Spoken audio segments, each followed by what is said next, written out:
અમરેલીની પાટીદાર સમાજની દીકરી પાયલ ગોટીને ન્યાય અપાવવા નીકળેલા કોંગ્રેસના પાટીદાર સમાજના નેતાઓ હવે ફરી એક વખત જાગૃત થયા છે। ઉત્તરાયણના તહેવાર દરમિયાન 3 થી 4 દિવસ સુધી કોંગ્રેસના એક પણ નેતાએ કોઈ પણ મામલે ટ્વીટ નહોતું કર્યું, પરંતુ સામે પક્ષે ભારતીય જનતા પાર્ટીના નેતાઓના એટલે કે મોટા દિગ્ગજ નેતાઓને સહિત પૂર્વ મુખ્યમંત્રી વિજય રૂપાણી સહિત તમામ નેતાઓના નિવેદન આવ્યા। જો કે હવે ફરી એકવાર કોંગ્રેસ જાગૃત થઈ છે। નમસ્કાર, આપ જોઈ રહ્યા છો ન્યૂઝરૂમ ને આપની સાથે હું છું પ્રદીપ। અમરેલીમાં કોંગ્રેસનું નારી સ્વાભિમાન આંદોલન એ અમરેલીથી સુરત પહોંચ્યું અને ત્યારબાદ એવું લાગ્યું હતું કે આ આંદોલન હવે સમેટાઈ ચૂક્યું છે, પરંતુ હવે ફરી એક વખત કોંગ્રેસના દિગ્ગજ નેતાઓ જાગૃત બન્યા છે। જાગૃત એટલા માટે બન્યા છે કે પરેશ ધાનાણીએ સૌથી પહેલાં ટ્વીટ કરતા હતા ને ત્યારબાદ કોંગ્રેસના નેતાઓ એક બાદ એક એ વળતો ટ્વીટની સાથે વધુમાં લખાણ લખી અને સોશિયલ મીડિયામાં પોસ્ટ કરતા હતા, પરંતુ આ વખતે પરેશ ધાનાણીએ ટ્વીટ નથી કર્યું। આ વખતે પત્ર લખ્યો છે વિરજી ઠુમ્મરે। વિરજી ઠુમ્મરે અમરેલીના સાંસદ ભરત સુતરિયા સહિત અમરેલીના એ 4 ધારાસભ્યો, આમ તો અમરેલીમાં 5 ધારાસભ્યો છે, પરંતુ 4ને એટલા માટે પત્ર લખ્યો છે કે 5મા ધારાસભ્ય તરીકે કૌશિક વેકરિયા ખુદ છે, એટલે એમના પક્ષ સિવાય એમની સિવાય અન્ય 4 ધારાસભ્યોને પત્ર લખ્યા છે, જેમાં જેવી કાકડિયા, મહેશ કસવાલા, હીરા સોલંકી સહિતના નેતાઓ છે તેમને પત્ર લખ્યો છે અને પત્ર લખીને કહ્યું છે કે તમારા જ પક્ષના નેતાઓ એ ખુલીને સામે આવી રહ્યા છે અને દીકરીને ન્યાય અપાવવાની વાત કરી રહ્યા છે, તો તમે કેમ ખુલીને સામે નથી આવતા?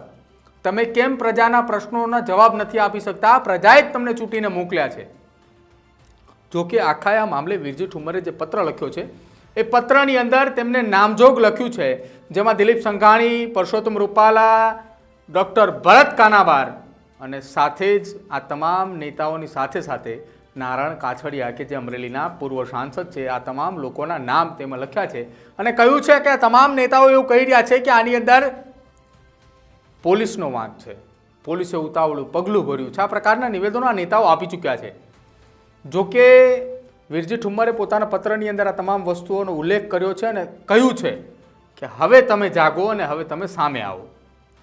જો કે આખી આ ઘટનાના સંદર્ભમાં વિરજી ઠુમ્મરના જે પત્રો હતા તે પત્રોના ફોટોસ સાથે પરેશ ધાનાણીએ સોશિયલ મીડિયામાં એક ટ્વીટ કર્યું છે અને ટ્વીટની અંદર લખ્યું છે, અને ટ્વીટની શરૂઆતમાં પહેલો શબ્દ કે ખોવાયા છે જડેય જાણ કરજો, ખોવાયા છે જડેય જાણ કરજો, અને નીચે 5 પત્રો છે અને 5 પત્રોમાં અમરેલીના 4 ધારાસભ્ય અને 1 સાંસદ। હવે આગળની વાત જે છે તે મૂકવામાં આવી છે પરેશ ધાનાણી દ્વારા કે અમરેલીની આબરૂને ધૂળ ધાણી કરનારી કલંકિત ઘટનાને આજે 20 દિવસ થયા છતાંય ચૂંટાયેલા બધા ચૂપ છે। અમરેલીની પાટીદાર સમાજની દીકરી સાથે જે ઘટના બની એ 27 તારીખના રોજ મોડી રાત્રે ઘટના બની હતી અને આજે 17 તારીખ છે, એટલે 20 દિવસ થયા તેમ છતાંય અમરેલીની આબરૂની ધૂળ ધાણી કરનારા એ કલંકિત ઘટનાને 20 દિવસ થયા તેમ છતાંય અમરેલીના ચૂંટાયેલા પ્રતિનિધિઓ ચૂપ કેમ છે? હવે આગળ તેમને આ સોશિયલ મીડિયા ઉપર લખાણ લખ્યું કે જેમાં કહ્યું છે, અરે ચપટી વગાડનારાઓ તો ખાલી ચૂપ જ નહીં પરંતુ સદંતર ગુમ છે। સાહેબ, આ લાઈનો ખૂબ સમજવા જેવી છે। પહેલા સૌથી શરૂઆતની અંદર તેમણે કહ્યું છે કે ખોવાયા છે જડેય જાણ કરજો, એ અમરેલીના તમામ નેતાઓની વાત કરી રહ્યા છે। ત્યારબાદ તમામ નેતાઓ એટલે કે જે ચૂંટાયેલા છે તમામ અમરેલી જિલ્લા પૂરતા, હવે આગળ તેમણે વાત કરી હતી કે અમરેલીની આબરૂને ધૂળ ધાણી કરનારા કલંકિત ઘટનાને આજે 20 દિવસ વીત્યા છે છતાંય ચૂંટાયેલા બધા ચૂપ છે। વાત છે અમરેલીના એ 5 પ્રતિનિધિ ચૂંટાયેલા છે તેની, જેમાં 4 ધારાસભ્ય અને 1 સાંસદ। અરે ચપટી વગાડનારા તો ખાલી ચૂપ નહીં પરંતુ સદંતર ગુમ છે, અને આ ચપટીની વાત હતી કૌશિક વેકરિયાની। પરેશ ધાનાણીએ અગાઉ પોતાની પત્રકાર પરિષદની અંદર કહ્યું હતું કે કૌશિક વેકરિયાએ ચપટી વગાડી અને દીકરી જેલમાં ગઈ, કૌશિક વેકરિયાએ ચપટી વગાડી, દીકરીને સરઘસ નીકળ્યું, કૌશિક વેકરિયાએ ચપટી વગાડી અને દીકરીની આબરૂ નીલામ થાય। આ પ્રકારની ચપટી જે છે તે પરેશ ધાનાણી અગાઉ વગાડી ચૂક્યા છે અને હવે એ જ ચપટી અહીંયા ફરી એકવાર આલેખવામાં આવી છે। ફરી એકવાર અહીંયા એ ચપટી શબ્દ વાપરવામાં આવ્યો છે અને કહ્યું કે અરે ચપટી વગાડનારાઓ તો ખાલી ચૂપ નહીં પણ સદંતર ગુમ છે।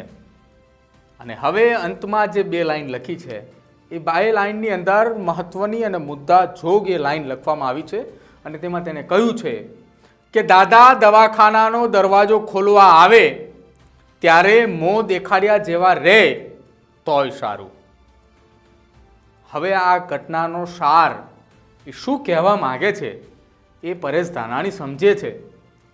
બાકી જો આપ એ ઘટનાનો સાર સમજી રહ્યા હોય તો આપ અમને જરૂર જણાવજો, કેમ કે ઘટનામાં છેલ્લી 2 લાઈન, ઉપરની 3 લાઈનો મેં આપને સમજાવી વિસ્તારપૂર્વક, પરંતુ અંતિમ 2 લાઈન જે છે કે જેમાં લખ્યું છે દાદાનો દવાખાનાનો દરવાજો ખોલવા આવે, એટલે દાદા દવાખાનાનો દરવાજો ખોલવા આવે ત્યારે મોં દેખાડવા જેવા રહે તોય સારું. કહ્યું છે તો એ 5 વ્યક્તિઓને, 4 ધારાસભ્ય અને 1 સાંસદ, પરંતુ કહેવા શું માંગે છે એ પરેશ ધાનાણી બરોબર સમજે છે અને સાથે જ જેને આલેખીને લખવામાં આવ્યું છે તે તો સમજી ચૂક્યા છે. અને નીચે #નારી સ્વાભિમાન આંદોલન એ આપવામાં આવ્યું છે. પરંતુ આખી આ ઘટનાની અંદર મૂળ મુદ્દાની વાત છે, પરેશ ધાનાણીએ આ 5 ચૂંટાયેલા અમરેલીના પ્રતિનિધિ, 6ઠ્ઠા નંબરે કૌશિક વેકરિયા, કે જો ગુમ છે તેવી વાત એ પરેશ ધાનાણી કહી રહ્યા છે. પરંતુ શું ખરા અર્થની અંદર પરેશ ધાનાણીના આ ટ્વીટથી કોઈ ફેર પડશે? અમરેલીના ચૂંટાયેલા પ્રતિનિધિ ખુલીને સામે આવશે વીરજી ઠુમ્મરના એ પત્ર બાદ પણ? અને ખાસ મહત્વની અને મુદ્દાની વાત આપની પાસેથી એ પણ જાણવી છે કે દાદા દવાખાનાનો દરવાજો ખોલવા આવે ત્યારે મોં દેખાડ્યા જેવા રહે તોય સારું. આ વાક્ય શું કે કહેવા માંગે છે આપ જાણતા હો તો જરૂરથી કમેન્ટ સેક્શનની અંદર જણાવજો. જોતા રહેજો ન્યૂઝરૂમ. નમસ્કાર.